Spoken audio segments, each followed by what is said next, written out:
perkenalkan dulu.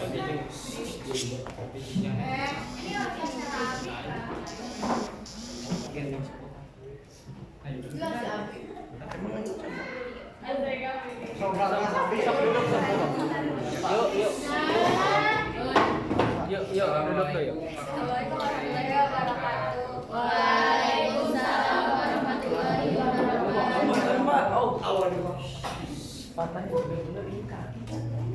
Kami dari kelompok Muhammad Hatta akan mempresentasikan mengenai pertanyaan-pertanyaan dari tugas PKN halaman 21. Mau tahu dong namanya? Sebelumnya, perkenalkan saya Priska Alfiona. Saya Sarah Anjali. Saya Beatrice.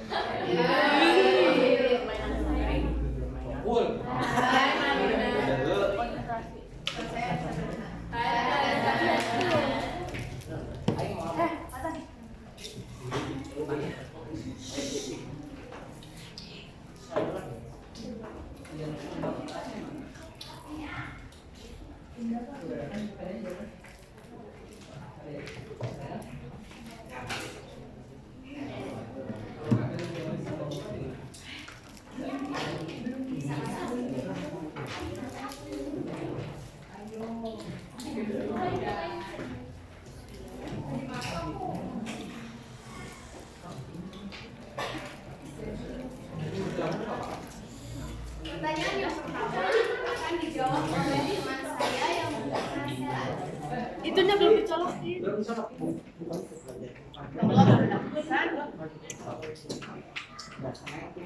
Oke, jadi teman-teman, untuk pertanyaan pertama di buku paket itu saya di buku paket kan.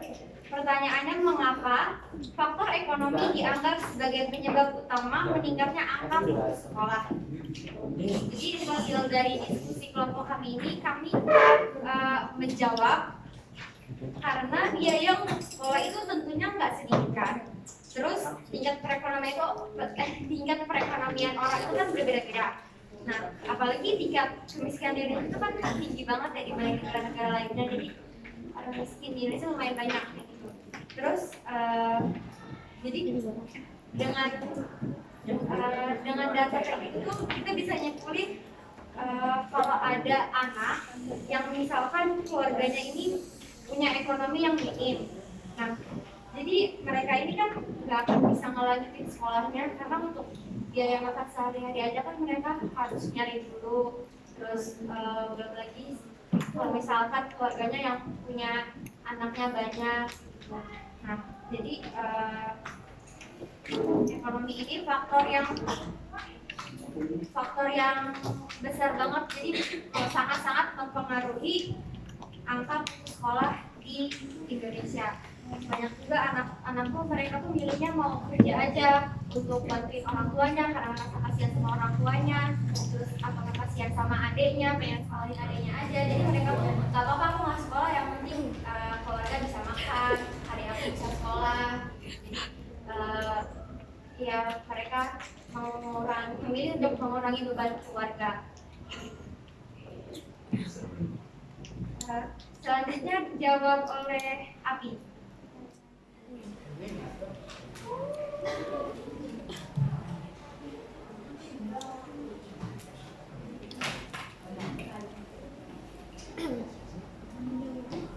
Baik, saya akan menjawab pertanyaan nomor 2, yaitu apabila dikaitkan dengan Pancasila, akte tersebut merupakan ketidaksesuaian dari sila keberapa dan berikan alasannya. Setelah kami berdiskusi, permasalahan ini berkaitan dengan sila kedua dalam Pancasila. Dalam sila kedua terdapat nilai kemanusiaan. Dalam hal ini, seorang pelajar memiliki hak dan kewajiban untuk menuntut ilmu. Seluruh pelajar harus diperlakukan adil serta beradab di dunia pendidikan.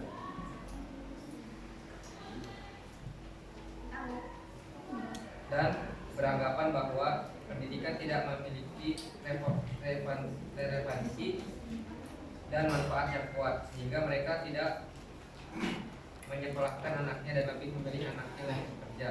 Jadi bertolak belakang dengan kemanusiaan yang adil dan beradab. Cukup Pak. Selanjutnya kalau tidak akan dijawab oleh Rizka. Pertanyaan nomor 3. Adakah faktor lain selain faktor ekonomi yang menjadi penyebab meningkatnya angka putus sekolah? Apabila ada, apa saja faktor tersebut? Kelompok kami berdiskusi dan mengelompokkan faktornya itu ada dalam faktor internal dan faktor eksternal. Dalam faktor internal, di sini penyebab terjadinya putus sekolah datang dari dirinya pelajar itu sendiri. Seorang yang memiliki pribadi yang malas dan susah diatur, dia akan beranggapan bahwa sekolah adalah hal yang tidak penting. Ia akan merasa malas ketika diberi tugas atau PR yang semakin lama tugasnya semakin menumpuk karena tidak mau mengerjakan. Dari hal tersebut, muncullah rasa tidak betah untuk sekolah. Akhirnya ia memilih untuk putus sekolah dan menginginkan hidup bebas. Selanjutnya faktor eksternal. Yang pertama, faktor dari kemajuan teknologi. Dengan adanya teknologi yang canggih, para pelajar akan lebih tertarik untuk mengenal teknologi. Bagi sebagian pelajar yang tidak dapat mengontrol dirinya sendiri, ia akan terjerumus dalam kecanduan yang negatif. Misalnya kecanduan bermain game yang akhirnya mengurangi minat belajar IPA atau FISIP. Yang kedua, faktor eksternalnya adalah dari lingkungan atau sosial. Lingkungan dapat mempengaruhi tingginya angka putus sekolah. Misalnya, dalam lingkungan pergaulan, jika seseorang atau pelajar berada dalam lingkungan yang kurang baik, tentunya ia akan terbawa ke dalam hal-hal yang negatif. Apalagi masa remaja adalah masa-masa dalam mencari jati diri seseorang. Selanjutnya, pertanyaan keempat akan dijawab oleh Adi.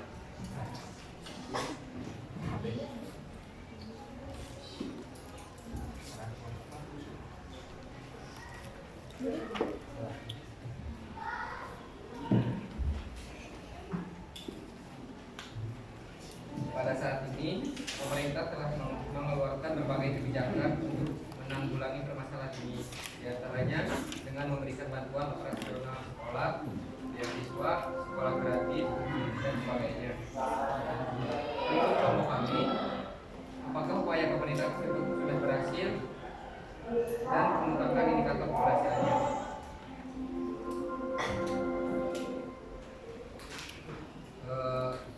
Menurut kelompok kami, seharusnya upaya pemerintah tersebut sudah berhasil. Namun, masih ada saja masyarakat yang menyalahgunakan kebijakan tersebut. Contohnya, seperti dana BOS yang sering digunakan untuk keperluan yang tidak penting. Seharusnya kan dana BOS digunakan untuk keperluan yang seperti bagi orang yang tidak mampu untuk bersekolah, yang tidak mampu membeli baju sekolah bisa digunakan untuk membeli baju sekolah. Kemudian kebijakan sekolah gratis, masih ada saja siswa yang tidak memanfaatkan kebijakan ini seperti malas belajar, bolos sekolah, dan sebagainya. Mungkin cukup lihat. Selanjutnya nomor 5 akan dibacakan oleh Anissa Kresna.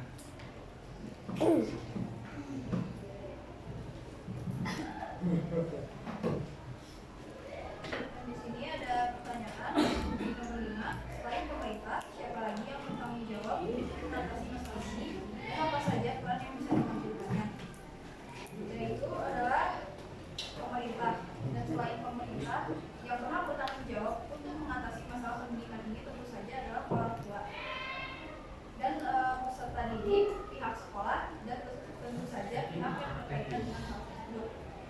Dalam masalah ini, tentu saja harus ada dorongan dan peran orang tua pada masalah ini sebagai pendorong dengan memberikan sebuah motivasi serta memfasilitasi si anak agar bisa sekolah dan senang berada di lingkungan sekolah ini.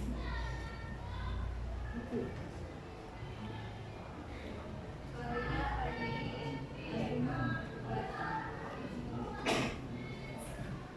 untuk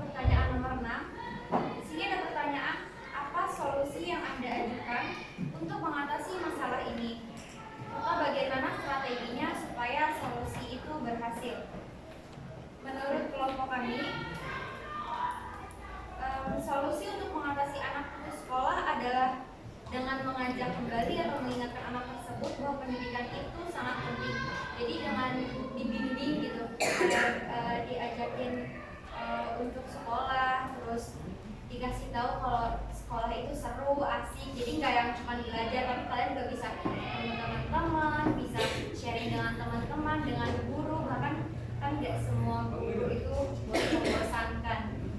Terus mungkin bisa juga dengan memberikan dukungan biaya atau dana pendidikan bagi siswa yang merasa malas sekolah tuh karena mereka tuh gengsi gitu sama teman-temannya, mereka pengen kayak teman-temannya, tapi padahal kalau memang mereka itu nggak sama kayak temannya itu. Jadi bisa juga dikasih sedikit pengertian kalau mereka itu berbeda, dan biayanya itu biasanya untuk dia beli buku-buku sekolah, buku cerita, buku pendidikan sih. Terus mungkin kan dengan kayak gitu tuh si anaknya itu akan sadar kalau pendidikan itu kan emang penting untuk dia, untuk keluarganya, untuk masa depan dia juga. Jadi bisa bikin dia tuh jadi semangat sekolah. Terus pertanyaan selanjutnya dijawab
oleh jawaban-jawaban dari kelompok kami. Barangkali ada yang kurang paham atau ada yang mau bertanya, silakan.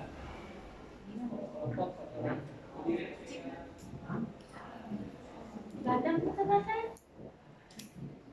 Ya gandang tanya. Ini kapan banget ya Pak? Satu kelompok satu orang. Oh berarti semua kelompok harus banyak. Ada yang nanya. Harus ada yang minimal satu. Kalau mau dua, tiga. Oke, coba karena diri perkenalkan dan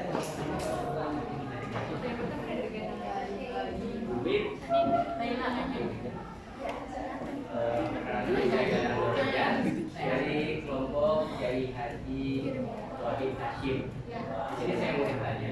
Tadi kan mengajak anak untuk bersekolah, karena di sekolah itu bisa bertemu dengan teman dan juga bisa bersosialisasi dengan guru. Tapi kenyataannya kan sekarang di dalam sekolah itu ada beberapa orang yang menganggap bahwa status sosial dari teman itu penting gitu, bahwa dengan uang sedikit itu tidak cukup gitu menjadi seorang teman. Nah itu kan bagaimana, itu adalah suatu masalah untuk si anak itu bersekolah. Menurut kalian bagaimana cara mengatasi hal tersebut? Terima kasih. Ditampung dulu ya, jadi silakan yang lain.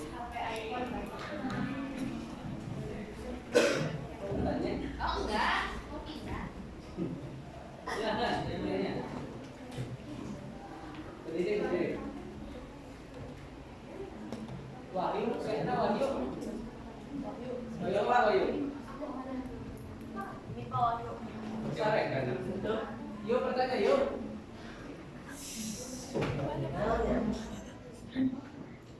Silakan pas lagi berarti.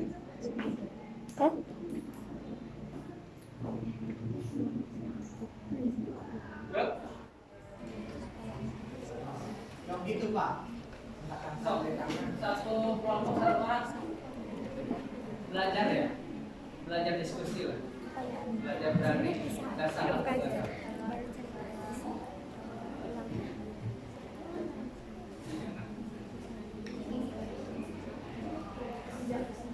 Yuk.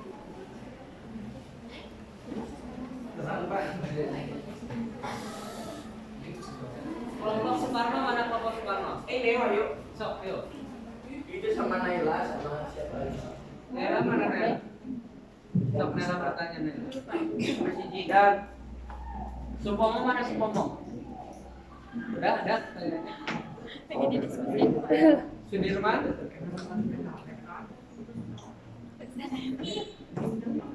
Silakan. Sok, kan. Harusnya.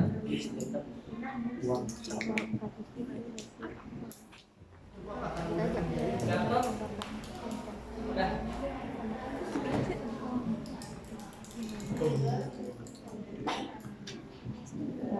Apa aja yang mudah aja, yang jangan terlalu sulit.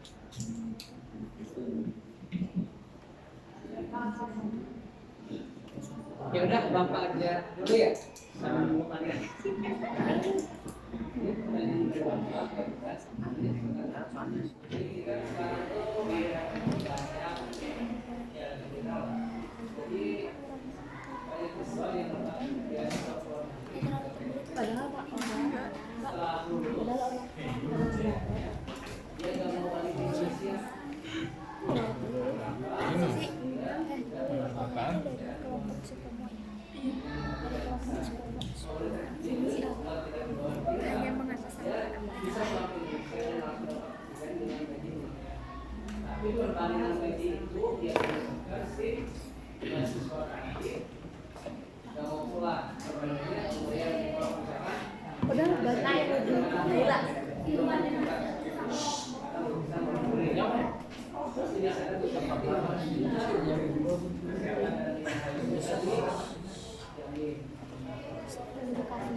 Gimana kan?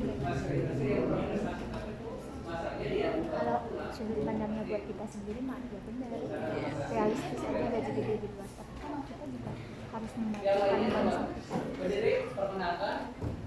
kasih tahu Insinyur Soekarno. Saya Aji Satriwindari dari kelompok perwakilan dari kelompok Insinyur Soekarno. Apakah kasus putus sekolah berkaitan dengan pemenuhan hak warga negara? Apakah kasus putus sekolah berkaitan dengan pemenuhan hak warga negara? Tolong jelaskan. Tampung. Yang lainnya? Apa? Kenapa? Nama aku Nadia dari kelompok Supomo. Aku mau nanya, sebenarnya kalau aku nanya, jadi tanggapan kalian gimana sih kalau misalnya ada orang tua yang menuntut anaknya itu buat sekolah sampai perguruan tinggi, sedangkan ekonomi mereka tuh bisa dibilang kurang mampu, tapi si orang tuanya itu kayak menuntut anaknya buat terus sekolah dan gak malu-malu keluarga. Nah, padahal si anaknya itu tahu dia butuh sekolah tuh karena tahu kalau misalnya orang tua itu kurang mampu. Menurut tanggapan kalian gimana? Terima kasih. Ya, selanjutnya silakan. Silakan selanjutnya. Ya, berdiri. Silakan dulu dari kelompok mana baru kita. Saya Najwa Mulanida dari kelompok Jenderal Sudirman. Mau nanya, kan tadi tuh katanya tuh banyak siswa anak-anak yang gak lanjut sekolah tuh karena dari di dalam diri anaknya itu sendiri kan, jadi kayak males buat. Tapi kalau misalkan tuntutan dari orang tuanya gimana? Kayak udah baru sekolah kamu bantuin aja kerja gitu deh. Tapi si anaknya mah pengen sekolah, tapi anaknya nggak mau ngikutin orang tuanya aja.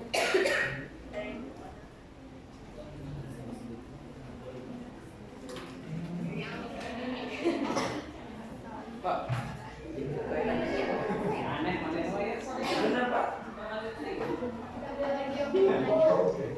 Nah,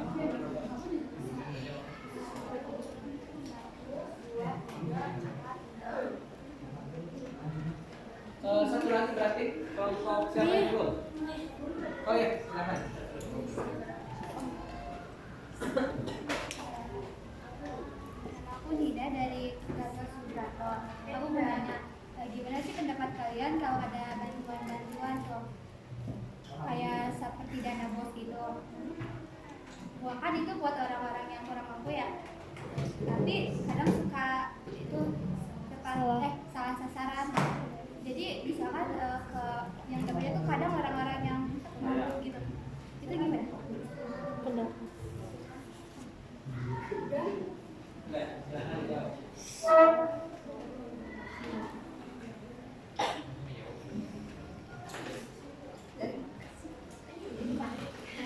Apa ini?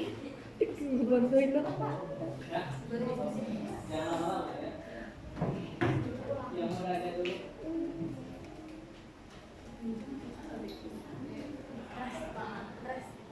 Izin menjawab pertanyaan Najwa. Tadi pertanyaannya gimana kalau sebenarnya yang menghambat anak ke sekolah itu orang tuanya sendiri. Jadi dalam pertanyaan yang saya jawab, di sini itu ada yang namanya faktor internal dan eksternal. Jika permasalahannya dari orang tua itu lebih menjorok ke urusan faktor dari eksternal ya. Nah dari situ sebenarnya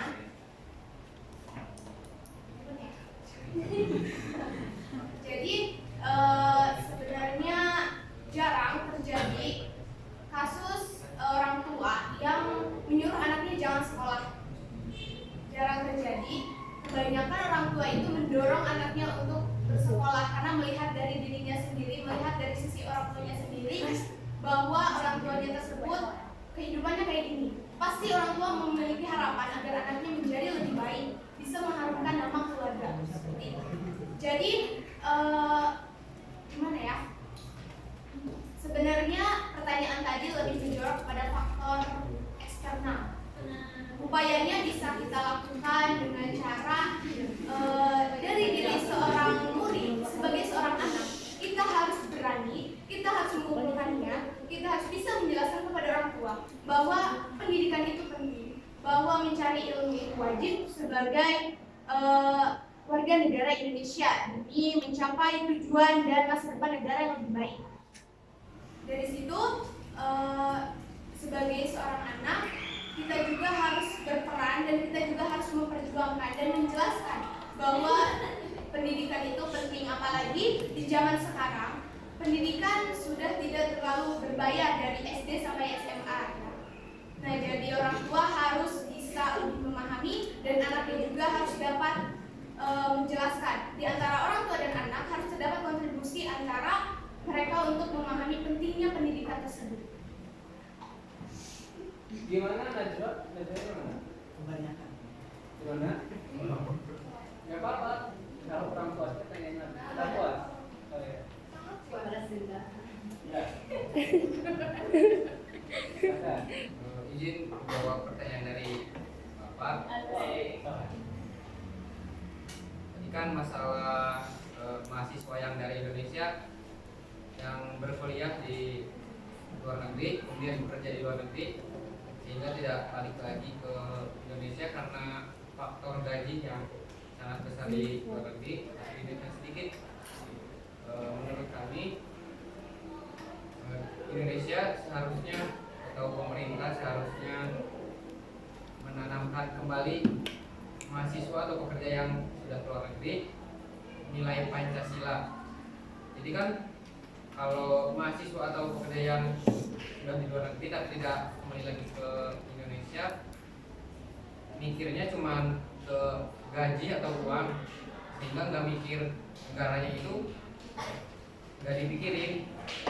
Seharusnya ditanami lagi nilai Pancasila. Kemudian dari pemerintahnya juga harus difasilitasi seperti ada apa yang ada di luar negeri. Mungkin kalau gaji dari Indonesia itu tidak mungkin sama, bukan tidak mungkin tapi tidak harus sama seperti yang di luar negeri.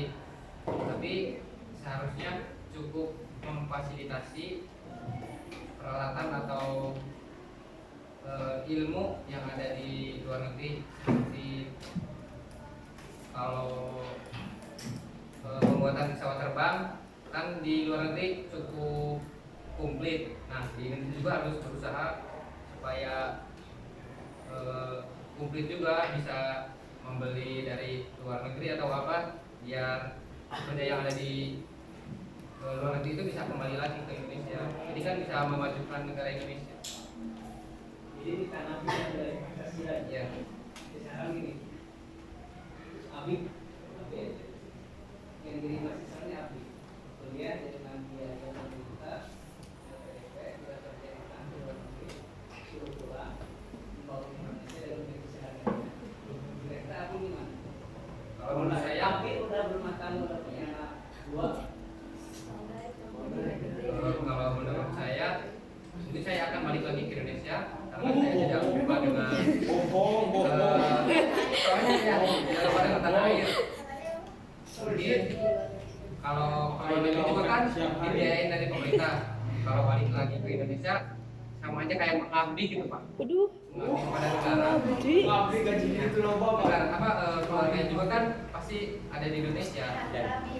Masa kalau yang orang sudah berkeluarga sudah apa misal keluarganya ada di Indonesia tapi kerjanya di luar negeri, masa nggak balik lagi gitu Pak? Kawin deui. Ya. Kebanyakan yang sudah itu keluarganya di bawah. Iya, keluarganya di bawah. Nah kalau gitu balik lagi ke penanaman soal nilai dari Pancasila. Kalau istrinya dari luar negeri. Udah jangan ada kalau kenapa sih? Jangan ada kalau. Kalau mau menambahkan berdiri. Pemerintah juga memiliki apa ya, harus ada gitu upayanya. Pemerintah harus punya peran sendiri untuk membuat rakyat Indonesia yang di luar negeri bisa balik lagi ke negerinya sendiri, apalagi yang di luar negeri itu bisa dibilang rakyat emas gitu ya, masyarakat emas.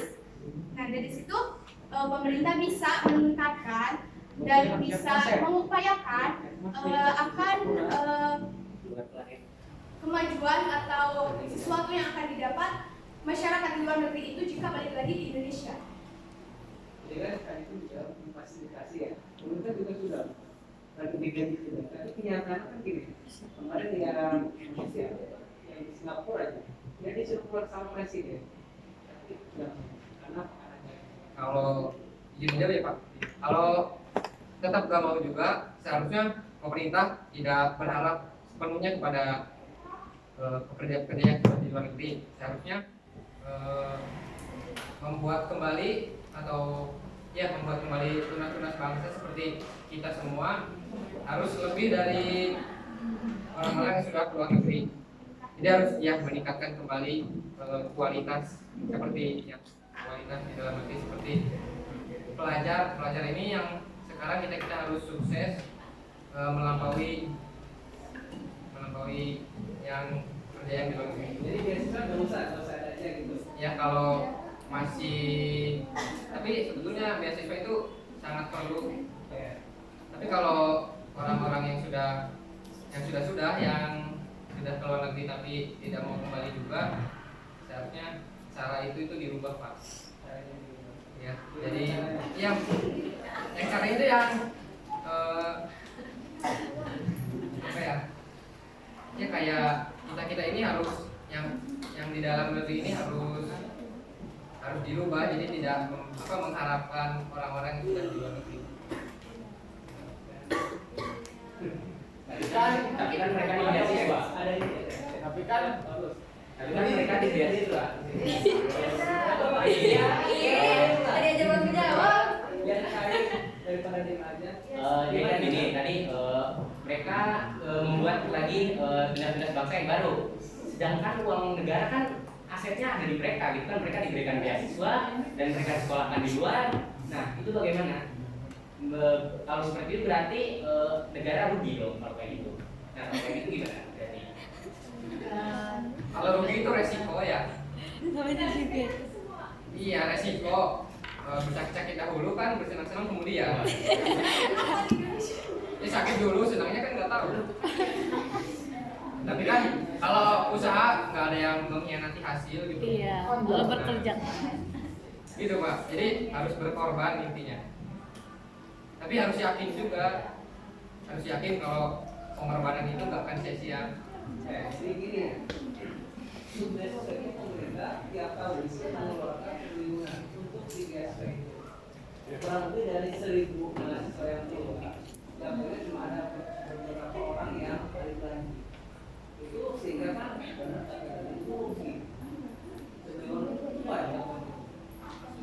Cara mengatasi itu kalau guru bapak menanamkan nilai Pancasila internal, orangnya sebagai orang yang rapi, kalau orangnya maaf ya, kalau orangnya pasti kalau bapak kerja ya beasiswa gaji 500 juta dijamin bahwa kesehatan itu di seluruh warga Indonesia yang dijamin PNS kan sekarang 3 juta dibandingkan dengan itu kan.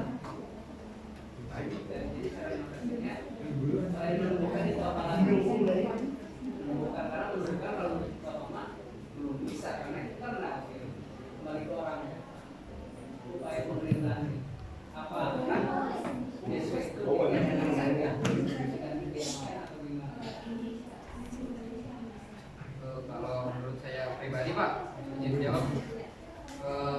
Misal pekerja dari Indonesia ini bekerja di luar negeri, misal Amerika.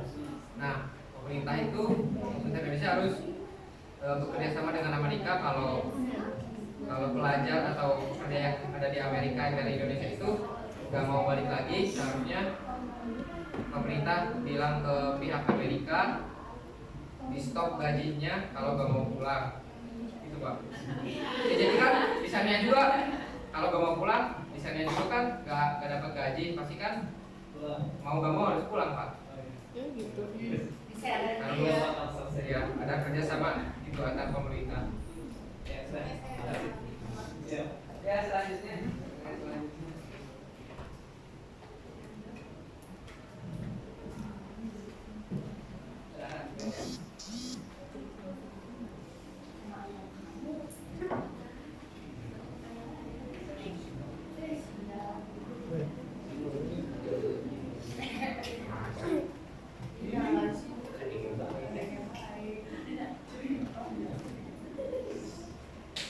Patan diam-diam aja.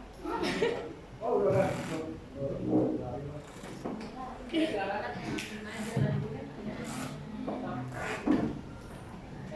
Jadi saya akan menjawab pertanyaan dari Bisa, yaitu apakah kasus putus sekolah berkaitan dengan pembunuhan hak.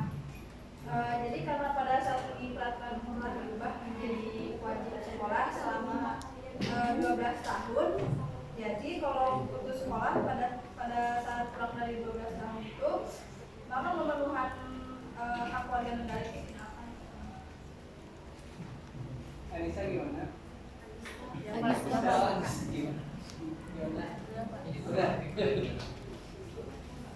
Berapa kalau belum puas mah? Ya, ini itu tambah. Gimana udah? Udah yang lanjut. Bentar Pak, kadang boleh diulang pertanyaannya. Intinya lupa ya. Jadi intinya gini. Intinya gini ya. Intinya Lindsay yang bikin. Oh ya, itu gimana? Jadi kan kalau misalnya kalian pengen mau sekolah nih, misalnya udah masuk sekolah. Wah, dia kan masuk sekolah nih. Nah, aku bersekolah. Tiba-tiba di sekolah yang harusnya kita senang. Kan ada pagi toh. Diskriminasi gitu kan? Karena kita misalnya mohon maaf ya dari orang yang kurang mampu, kalau enggak dari anak siapa gitu, anak mungkin anak dari seorang narapidana mungkin, siapa tahu. Nah, itu cara menanggulanginya menurut kalian seperti apa? Kan ada pindah-pindah. Kan ada pagi. Gitu ya lama keluar. Tuh langsung nggak.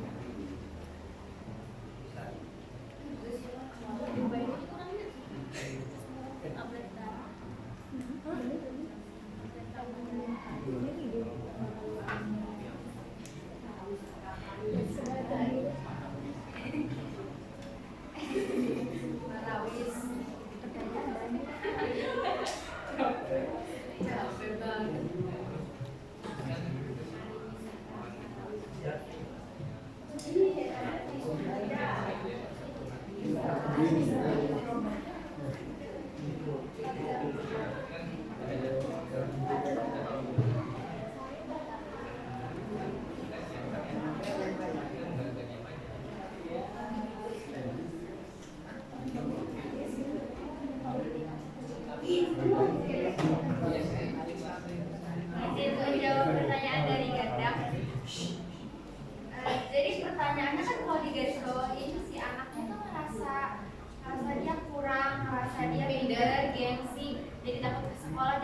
sekolah kan? Ya masih. Ya Maksain sih, maksain. Kalau maksain dianya udah mau bersekolah, cuman lingkungan sekolahnya yang tidak welcome. pindah sekolah. Berarti dia itu merasa takut kan untuk ke sekolah lagi. Dia Kan ada air. mungkin solusinya tuh kan pertama tuh orang tuanya kan harusnya ngerti gimana keadaan anaknya di sekolah. Nah terus jadi intinya mah komunikasi dulu, pertama-tama komunikasi dulu sama keluarganya kan. Kalau masalah gengsi minder itu kan tergantung dari dirinya sendiri. Kalau dia yang ngerasa biasa aja, mah dia juga nggak akan merasa terdiskriminasi di sekolah dengan keadaan lingkungannya yang kayak gitu, yang berbeda dengan dirinya. Jadi orang tuanya itu harusnya kalau merasa ada yang berbeda, ada yang aneh sama anaknya itu dikasih pengertian dulu. Kalau nggak semua, walaupun banyak, tapi nggak semua pelajar itu kayak gitu. Nggak semua yang jahat, mungkin pasti ada aja yang baik dan ngertiin gimana kondisi si temannya tersebut. Terus apa ya, harus punya pikiran dan perasaan yang prihatin sama orang tua juga kan. Kalau dia ngerasa selalu kurang, kasihan juga orang tuanya kan. Di zaman sekarang ini nyari uang tuh udah jelas susah, udah gitu. Banyak pengeluaran yang makin naik, makin besar, yang banyak juga. Jadi intinya sih prihatin sama orang tua, jangan gitu, meskipun lingkungannya itu tidak mendukung gitu. Terus pinter-pinter milih teman juga. Kalau dia ngerasa itu ya mungkin bisa agak dikasih jaga jarak sama si teman yang itunya, biar dia tuh masih ngerasa aman dan nyaman di sekolah. Tapi nantinya nggak punya teman. Iya. Nggak punya teman. Dia nggak punya. Kalau dia aja nggak punya teman gimana? Satu orang. Sok kita. Satu orang. Kan Ya, betul. tapi nanti kalau dianya itu kan diskriminasi, jadi dia otomatis kayak nggak punya kelompok itu kan gimana? Kan manusia kan bisa hidup sendiri kan, pasti kayak kelompok, ada kelompok, terus kalau nggak ditemenin nggak ada yang mau gimana? Nggak ada yang Kan mau. harus ada Pertama kan itu support. kan dari orang tuanya, sekarang dari pihak sekolahnya. Pihak sekolahnya kan harusnya kan melihat dan paham gimana kondisi si kelas ini.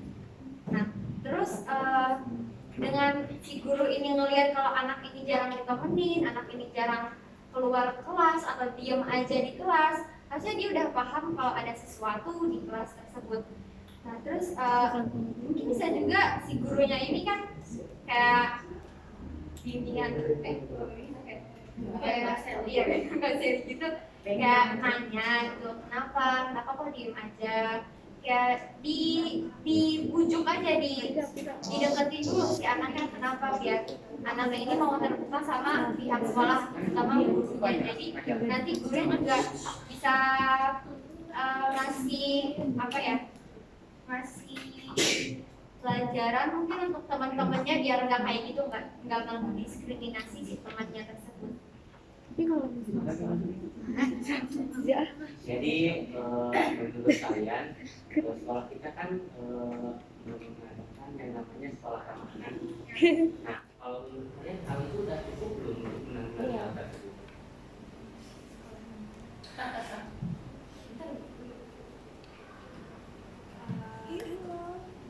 Nah, di sekolah ramah anak.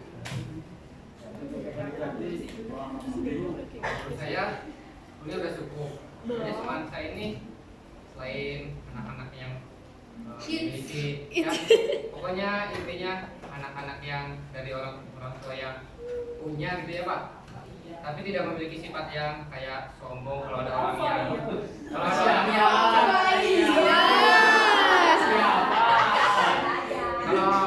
iya pasti ada aja, tapi nggak semuanya. Tapi ada aja.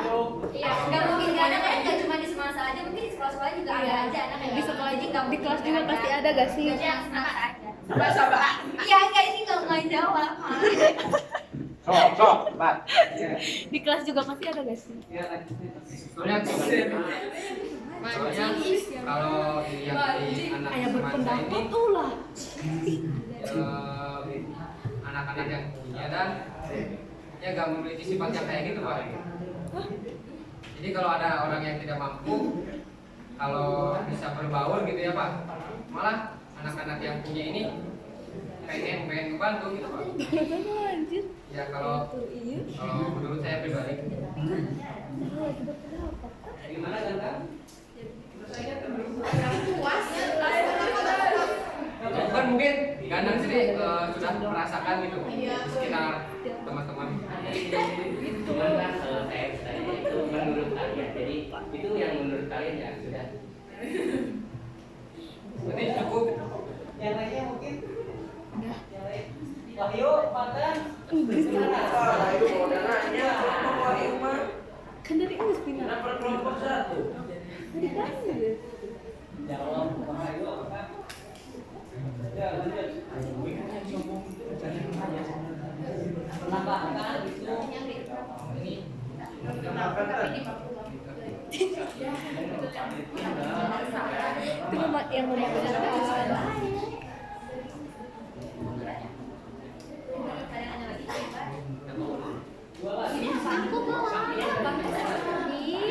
kelompok aku ya belum kan?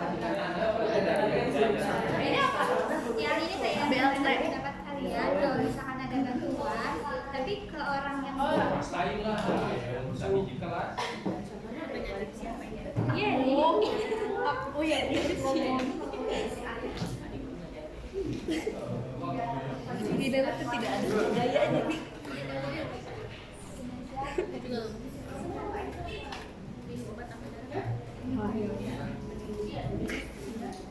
pindah misalkan.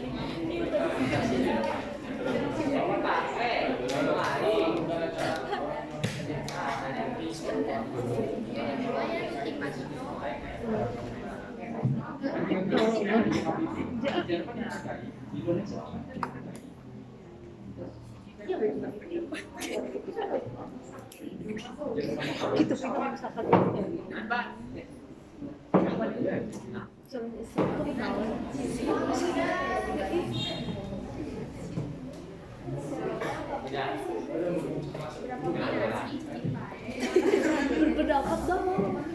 bulan. Jadi coba.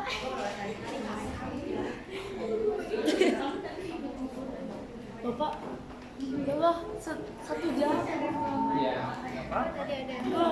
Aduh, memorinya penuh. 128. Jadi 225.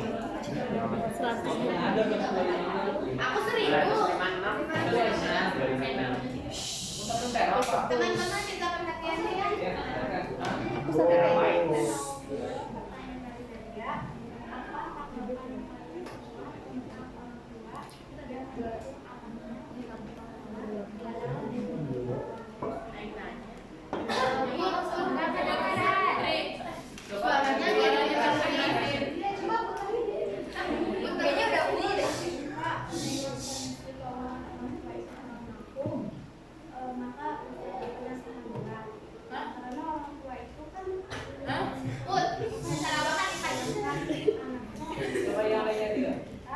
Dan masa depan. Semua orang tua itu kan disuruh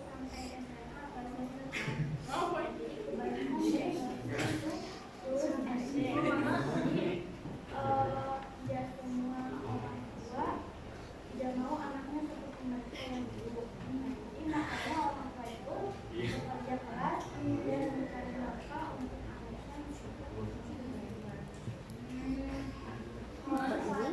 Misalnya nih, misalnya ekonominya udah susah banget, tapi orang tua itu masih untuk buat anak ke sekolah itu soalnya karena emang buat jadi susah. Jadi buat sehari-harinya susah, buat sehari-harinya juga susah, tapi orang tua itu nuntut buat si anak itu buat sekolah terus sampai melebihi langkahnya. Jadi saya itu anggapnya bisa menyusahkan orang lain. Nggak bisa.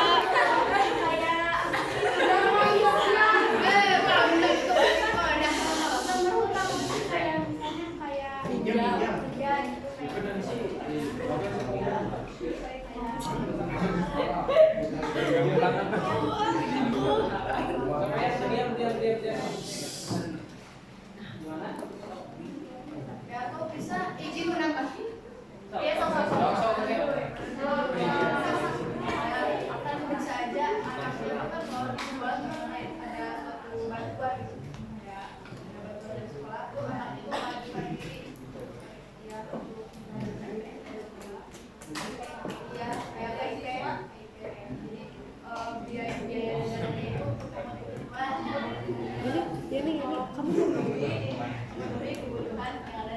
dan orang tuanya juga bisa diberikan tadi.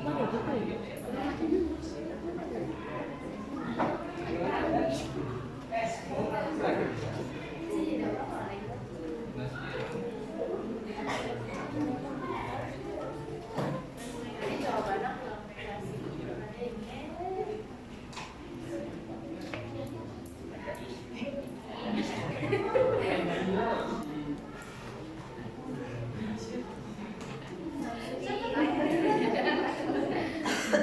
ingin menambahkan perihal bagaimana orang tua yang menuntut anaknya untuk sekolah tinggi padahal ekonominya itu sudah tinggi. Selain karena di Indonesia kan menerapkan itu ya, kasih bantuan di bidang pendidikan tadi yang disebutin ada Chandra melalui KIP, beasiswa segala macam itu. Sebagai seorang pelajar, seorang murid, seorang anak, kita juga harus bisa harus berusaha karena melihat dari sisi orang tua yang tidak mampu tetapi orang tua tetap berusaha ingin menyekolahkan anaknya dengan tinggi. Nah, anaknya harus tahu diri dan sadar bahwa orang tua aja berjuangnya sebegitu besarnya, masa kita enggak? Masa kita mau males-malesan? Jadi sebagai anak kita harus berusaha untuk mewujudkan apa yang orang tua mau. Tetapi di sisi lain kadang anak merasa tertekan kan karena tuntutan itu. Nah dari situ ada cara lain dan kita juga harus bisa memikirkan dan memilih apakah kita akan terus-terusan berjuang atau kita juga akan memberitahu kepada orang tua apa yang kita rasakan. Iya, nah jadi kita itu jika memilih, jadi kita juga ingin memilih untuk jujur, mengutarakan isi hati. Nah, jadi bisa dengan memberi penjelasan dengan memberi alasan yang jelas bahwa orang tua yang menuntut seperti itu menjadi tekanan bagi seorang anak. Nah, dari situ jika orang tuanya merasa bahwa apa yang mereka lakukan ke anaknya itu terlalu berlebihan, mungkin orang tua juga bakal berpikir bahwa seharusnya sebagai orang tua itu kita inginnya mendukung, bukan menuntut. Ya, dari situ antara anak dan orang tua mungkin akan terjadi kerjasama. Apakah apa sih solusinya si anak bisa kerja sampingan atau solusinya si orang tua akan melihat dari keadaan ekonomi dia sendiri. Nah, jadi di antara anak dan orang tua itu bisa membuat permasalahan ini jadi selesai gitu.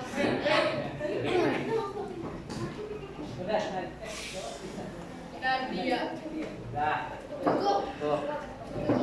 Satu lagi. Ya, sambil dari izin menjawab pertanyaan dari Nida. Kan tadi gimana tanggapan atau upaya kalau ada bansos tapi salah sasaran? Itu banyak banget terjadi di semua wilayah mungkin ya. Bahkan sampai banyak yang ibu yang demo ke balai desa karena mereka nggak dapat bansos. Mungkin yang pertama itu harusnya si aparat desanya sendiri itu memfilter lagi nih siapa yang kira-kira pantas untuk mendapatkan bansos dan lebih diperketat lagi persyaratan untuk mendapatkan bansos itu kan mungkin fakir miskin yang nggak punya rumah atau mungkin yang rumahnya tidak layak pakai atau terus nggak punya penghasilan, keluarganya berpenghasilan, yang mungkin kepala keluarganya tidak memiliki pekerjaan, nah itu kan harus mendapatkan bansos. Nah, sedangkan masalah di sini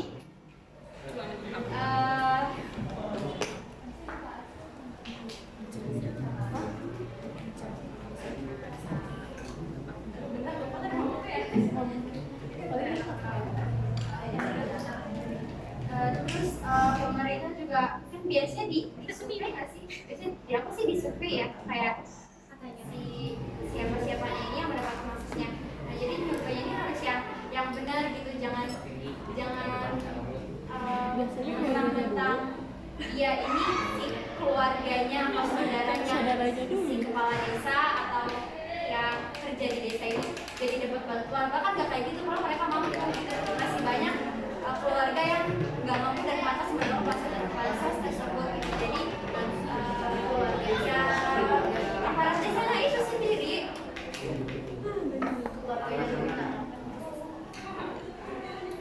Sebetulnya ini menambahkan, sebenarnya pemerintah tidak salah.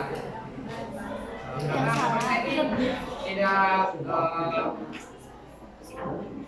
tidak selalu dekat dengan rakyat ya. Mungkin dia dekat, tapi yang pemerintah yang paling dekat dengan rakyat itu aparat desa. Jadi aparat desa ini harusnya kayak tadi survei, jadi bisa memfilter lagi. Tapi kalau misalkan yang nggak dapatnya tuh kayak yang rakyat ininya, kenapa nggak suka kayak konek atau dia enggak, maksudnya kayak kenapa nggak terima aja digituin gitu. Enggak, mereka banyak yang demo kok, dia banyak yang demo kemarin karena nggak dapat bansos. Tapi gimana Terus kalau tidak bansos dapat?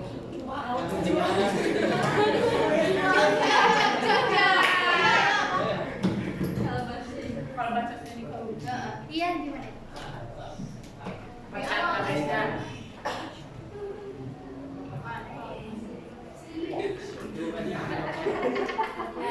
Demo juga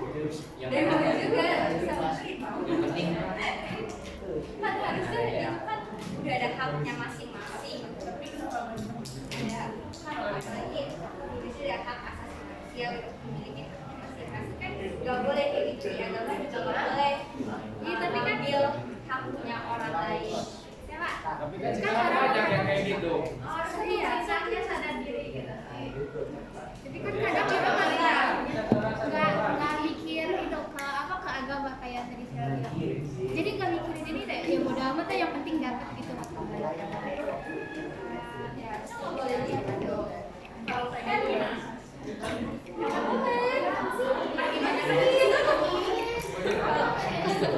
Kalau pemerintahnya ateis gimana?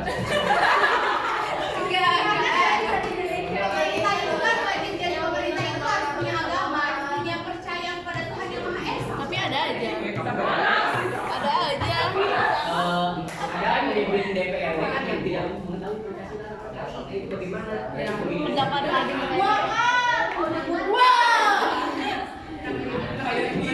Iya, jadi juga ya udah.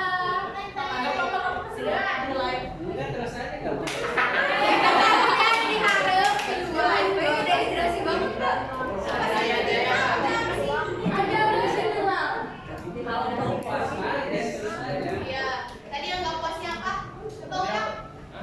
Dan Tadi kata siapa kan ya itu harus pakai agama gitu ya. Tapi kalau misalkan orang kan nggak semua agama, iya nggak mikirin agama dulu, mikirnya dunia. Seharusnya sih pemerintah yang lebih atas, pemerintah yang lebih dekat publik memperhatikan pemerintah yang di bawahnya. Harus bisa memperhatikan ada keadaan apa sih di pemerintah di bawahnya itu. Nah dari soal itu kita juga jadi pemerintah pusat harus bisa menyelidiki data-data, harus bisa menyelidiki apa saja yang dilakukan oleh pemerintahan di bawahnya tersebut. Misalnya dari pihak kecamatan atau kabupaten. Nah, desa ini melakukan korupsi. Dari pemerintah pusat itu seharusnya bisa survei atau menanyakan akan dana yang telah diberikan itu diberlakukan untuk apa saja. Data tersebut harus ada dan harus kuat. Ada nyata, harus Puas. benar adanya kayak gitu. Tapi kalau pemerintahnya juga Udah nggak usah disogok takut, gimana? kenapa sih? Sok. coba. Tapi kalau pemerintahnya disogok Nice. Kalau masalah pemerintah pada dan nimbruk sih kita. Kalau pemerintah di sana kan di Indonesia ini ada lembaga yang namanya KPK.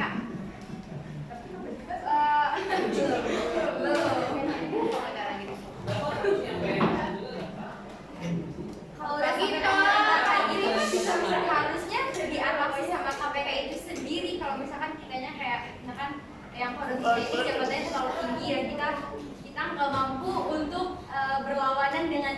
gitu. Mungkin mungkin Ada udah lebih dari 45 ini. diajukan ke lembaga yang lebih berhak gitu, yang berhak dan adil. Udah kayak udah. Gue bisa kelompok pegang Jadi, cari dadah guys. Nanti lagi ya. Sekian diskusi dari kelompok Muhammad Hatta. Kurang lebihnya mohon maaf. Saya ucap wabillahi taufiq wal hidayah.